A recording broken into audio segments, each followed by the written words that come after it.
এই মাটিডৰা যে দেখিছে, দেখিবলৈ একেবাৰে বাম মাটি লিখীয়া লগা নাইনে? একেবাৰে যে বাম মানে মাটি ওলাই আছে, এই মাটিডৰা গাভৰু ছোৱালী লিখীয়া, একদম হাইলা গাভৰু ছোৱালী লিখীয়া।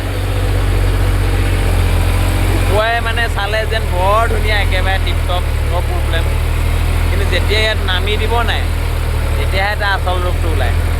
গাড়ী বাপেকে বহি দিছে, শুনি দেখি ভাবিছিলোঁ গাড়ীত দৌৰিব, কিন্তু এতিয়া গাড়ী বহি দিছে। একদম গাভৰু ছোৱালী লিখীয়া মাটিডৰা।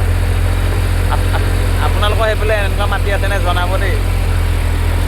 একদম গাভৰু আৰু গাভৰু ছোৱালীজনী যেনেকৈ দুটা ৰূপ, মানে বাহিৰে একেবাৰে লিপষ্টিক কাজল লৈ কি চব দেখিবলৈ, ভিতৰত পূৰা কিবা কিবি মানে আৰু খেলি মেলি জানেই নহয়।